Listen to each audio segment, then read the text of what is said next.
Hi guys, tales of demon and gods के next part में आप सभी का स्वागत है। फिर हम देखते हैं कि सिटी लॉर्ड एहान की बात सुनकर मन में सोचते हैं कि मुझे समझ आ रहा है कि एहान के दिल में जॉन के लिए फीलिंग्स है, लेकिन उनकी उम्र का फर्क बहुत ज्यादा है और वो भाई बहन भी हैं। फिर एहान कहता है कि फादर, मैं समझता हूँ कि इतने सालों से आपने मुझे पाला है, मुझे ट्रेन किया ताकि मैं एक योग्य सक्सेसर बन सकूं। और कहता है कि लेकिन मेरे पास उतना टैलेंट नहीं है। और फिर घुटनों के भर बैठ जाता है और कहता है कि लेकिन मैं आपकी उम्मीदों पर खड़ा नहीं उतर पाया। और सैड होके कहता है कि पहले मैं सड़कों पर रहता था, लेकिन आपने मुझे अपने पास लिया और सिटी लॉर्ड रेजिडेंस में जगह दी और मुझे एक इंसान बनाया। मैं बस आपका एहसान चुकाना चाहता था, मैंने कभी ये नहीं सोचा कि मैं सिटी लॉर्ड बनूं। तो सिटी लॉर्ड एहान के पास उसको उठाने के लिए जाते हुए कहते हैं कि मैं समझता हूँ तुम्हारी फीलिंग बेटे, और कहते हैं कि तुम में बहुत टैलेंट है और मुझे यकीन है कि तुम मुझसे भी आगे निकल जाओगे। और कहते हैं कि लेकिन हर चीज इंसान की इच्छा के मुताबिक नहीं होती है, इसलिए मैं चाहता हूँ कि तुम इसे एक्सेप्ट करो। तो एहान खड़े होते हुए कहता है कि मैं समझता हूँ कि हाल ही में जॉन की पावर अचानक बहुत बढ़ गई है और उसका टैलेंट मुझसे भी कहीं ज्यादा है। और सैड होकर कहता है कि ये तो नेचुरल है कि भाई सिटी लॉर्ड बनेगी, लेकिन और इमोशनल होकर कहता है कि आपने हमेशा कहा है कि मुझे कड़ी ट्रेनिंग करनी चाहिए ताकि मैं एक अच्छा सिटीलर बन सकूं, और मैंने आपकी हर बात मानी, कभी एक पल के लिए भी ढील नहीं दी। और रोते हुए कहता है कि मैंने मेहनत की ताकि मैं आपकी उम्मीदों पर खरा उतर सकूं, और अब आप मुझसे ये सब कह रहे हैं। और कहता है कि लेकिन ये फैसला मेरा नहीं है, आपने कभी मेरी फीलिंग्स के बारे में सोचा। और कहता है कि एक इंसान जब अपना गोल खो देता है तो वो कितना खाली और कंफ्यूज हो जाता है। तो ये सुनकर सिटी लॉर्ड एहान की तरफ हाथ बढ़ाते हुए कहते हैं कि मुझे माफ कर दो एहान।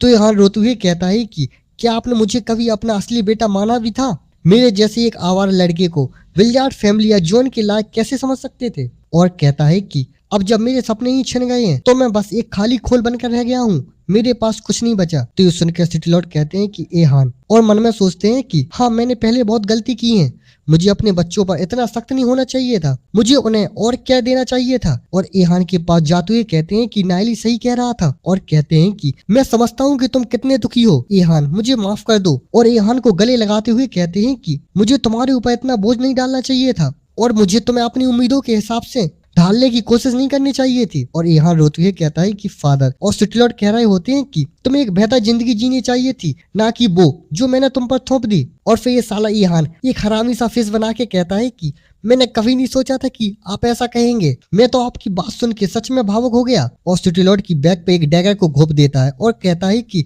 Thank you father. और सिटी लॉर्ड को देख के एक कृपी सी स्माइल करके देख रहा होता है। तो उस डैगर में 7 पॉइजन होता है, जिससे सिटी लॉर्ड की नसें दिखने लगती हैं और उनकी नाक में से ब्लड आने लगता है। और वो एहान को एक थप्पड़ से दूर फेंकते हुए कहते हैं कि तू कमीने। और एहान जाके नीचे जमीन पर गिरता है और उसके मुंह से ब्लड आ जाता है। और उस डैगर के पॉइजन से सिटी लॉर्ड की हालत खराब हो रही होती है और वो हांफते हुए घुटने के बल आ जाते हैं। फिर एहान अपना ब्लड साफ करते हुए हंसते हुए कहता है कि ही, आपने इसके अलावा मेरे पास कोई और रास्ता नहीं छोड़ा था। और हंस रहा होता है ही। और सिटी लॉर्ड वहीं घुटनों के बल बैठे होते हैं। तो सिटी लॉर्ड अपनी बेकार हालत में ईहान से पूछते हैं कि ईहान, तुमने ऐसा क्यों किया? और सोचते हैं कि मेरी सोल फोर्स अब कंडेंस नहीं हो रही है। तो ईहान भी अभी भी स्माइल के साथ कहता है कि आप पूछ रहे हो क्यों, क्या आपको अभी भी समझ नहीं आया? और फिर से अपनी हरामी वाली हंसी के साथ कहता है कि आपको मारना ही एकमात्र तरीका है जिससे मैं आपकी जगह ले सकता हूँ। तो सिटी लॉर्ड गुस्से में उसकी तरफ देख के कहते हैं कि तू इतना भोला भी मत बन, अगर तू मुझे मार भी दे तब भी तू सिटी लॉर्ड नहीं बन सकता।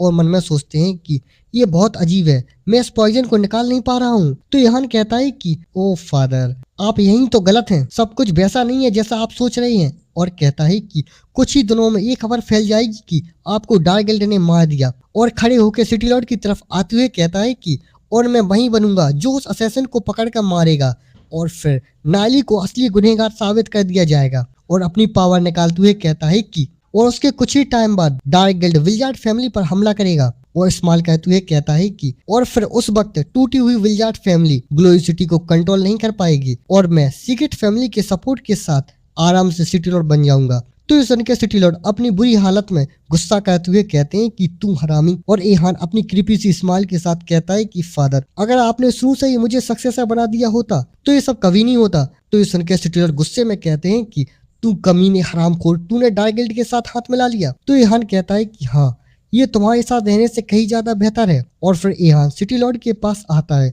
और सिटी लॉर्ड वहीं अपने घुटने के बल बैठे होते हैं और कहते हैं कि तूने जो इस तरह की गद्दारी की है तू उससे बच नहीं पाएगा। फिर ईहान कहता है कि तो इससे क्या फर्क पड़ता है, आप तो वैसे भी इसका नतीजा देखने के लिए जिंदा नहीं रहेंगे फादर। और सिटी लॉर्ड के बैग से उस डैगर को और अंदर घोप के उसको एकदम से बाहर निकाल लेता है। तो इससे सिटी लॉर्ड की और भी हालत खराब होने लगती है और वो सोचते हैं कि लगता है कि मैंने अपने ही घर में एक खतरनाक जहरीले सांप को पाल लिया था, तो शायद ये दर्द ही मेरी सजा है। फिर ईहान बताता है कि जिस डैगर से मैंने अटैक किया उसमें ड्रैगन टंग ग्रास का जहर लगा था और ये इतना खतरनाक है कि एक प्लेटिनम रैंक एक्सपर्ट को भी 1 घंटे में मार सकता है। और उस डैगर को दिखा के बताता है कि और जिनमें ड्रैगन ब्लड है उन पर ये और भी जल्दी असर करता है। और कहता है कि क्योंकि आपने ब्लैक स्किल्ड अर्थ ड्रैगन से मर्ज किया है तो आप 15 मिनट भी नहीं टिक पाएंगे। और सिटी लॉर्ड पर फिर से उस डैगर से अटैक करते हुए कहता है कि अब आप अपनी सोल फोर्स को थोड़ा सा भी इस्तेमाल नहीं कर सकते। तो वो डैगर जैसे ही सिटी लॉर्ड के पास आता है तो सिटी लॉर्ड उसको देख के जल्दी से अपनी उस विजार्ड डीमन बीस्ट की स्पिरिट में ट्रांसफॉर्म होकर जोर से दहाड़ते हैं। तो ये देख के ईहान शॉक हो जाता है और कहता है कि ये क्या है, और वो भी अपने डीमन स्पिरिट में ट्रांसफॉर्म हो जाता है। और सिटी लॉर्ड गुस्से में ईहान पे अपना जोर से एक पंच दे मारते हैं जिससे ईहान जाके कई कमरों की दीवारों को तोड़ते हुए दूर जाके फेंकता है। और सिटी लॉर्ड ये अटैक करके जोर से हाँफने लगते हैं और इसकी आवाज सुन के गार्ड्स कहते हैं कि असैसन, यहाँ पर असैसन है। और ईहान गुस्से में इस अटैक को खा के कहता है कि लेकिन ये ब्लैक स्किल अर्थ ड्रैगन में क्यों नहीं ट्रांसफॉर्म हुए। और बस अब इसकी आगे सिटी लॉर्ड की क्या हालत होती है और अब ईहान के साथ क्या होता है, और क्या सिटी लॉर्ड अब सच में मरने वाले हैं, और क्या ईहान यहाँ से बच के निकल पाता है कि नहीं, ये सब देखने के लिए मिलते हैं अगले एपिसोड में। और हाँ, वीडियो पसंद आई हो तो वीडियो को हाइप करें और हाँ, मेरे चैनल को सब्सक्राइब करना मत भूलना। Thanks for watching.